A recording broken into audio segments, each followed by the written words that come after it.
When we think about what builds a great civilization, we usually think of gold, or armies, or brilliant leaders. But what if I told you the world's first great societies were built on something way, way simpler? Extra food. That's right. We're about to see how a simple surplus of grain literally planted the seeds of society as we know it. Just think about it for a second. Imagine you suddenly had way more of something essential, like food, than you or your family could possibly eat. What would you do with it all? That very simple question is the key to understanding how we went from tiny, scattered farming villages to massive, complex cities. All right, so before we get into the what, we really need to understand the where. And for this story, the where is a place you've probably heard of, the Fertile Crescent. To get even more specific, we're zooming in on Mesopotamia. It's a Greek name, which is pretty cool, and it literally means the land between the rivers.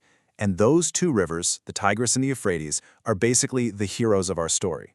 This is where early people decided to settle down because the land was just perfect for farming. See, these rivers flooded every single year. And yeah, that might sound like a total disaster, but for these early farmers, it was like a recurring miracle.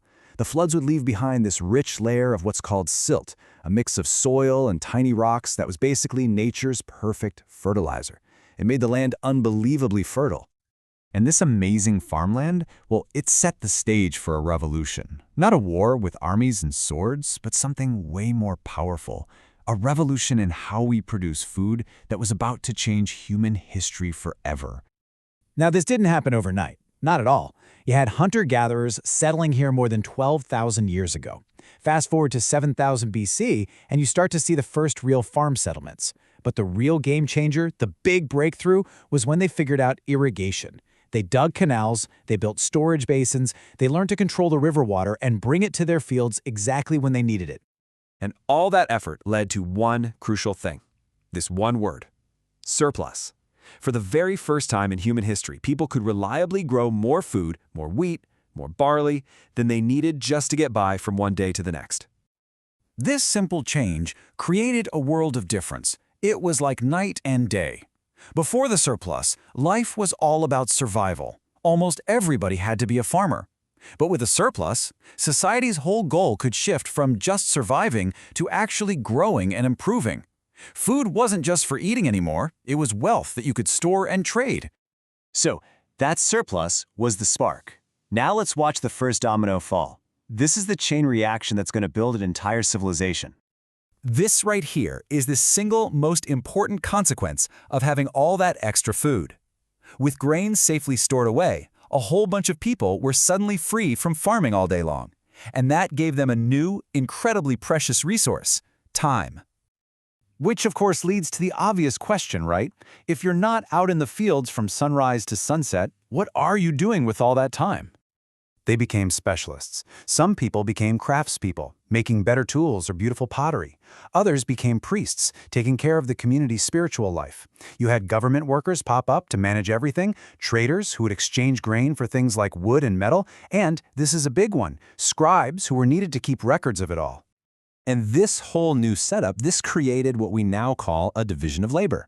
Society wasn't just a big group of people all doing the same job anymore. It was becoming this complex, interconnected web of specialists, and all of them were being fed by the farmers who were producing enough food for everyone.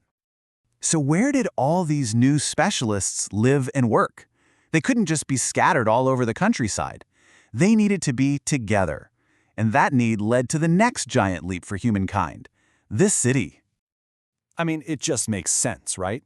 The person making pottery needed to be near the trader selling it, and the trader needed to be near the government official regulating things.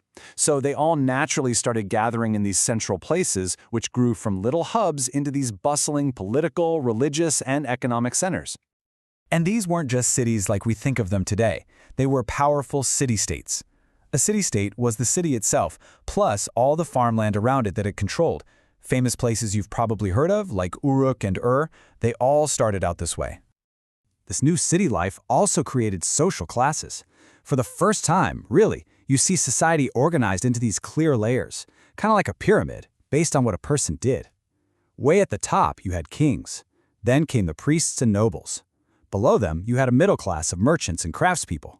But the biggest group, the foundation holding everyone else up, was the working class, the farmers.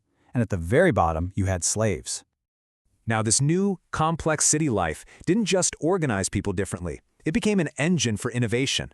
All the challenges that came with managing a city full of different people led to some of the most important inventions in all of human history. Think about it. Logistics were a huge problem. How do you move tons and tons of grain and all those trade goods around? The answer from the Sumerians was the wheel, a simple idea that when you stick it on a cart, completely changes transportation and trade forever. And they also kept innovating back on the farm. They invented the ox-drawn plow, which let them farm way more land, way more efficiently. And what did that create? You guessed it, even bigger surpluses. It was this amazing, powerful cycle of growth. And how on earth do you keep track of all this trade, all the laws, all the grain stored in warehouses?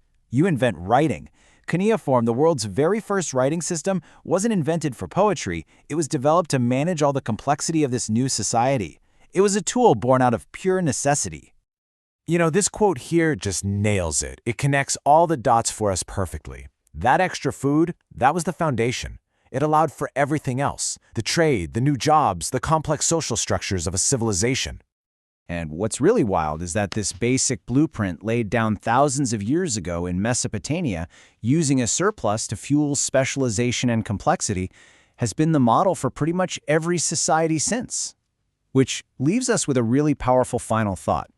If surplus is the engine of civilization, what happens when that engine runs out of fuel?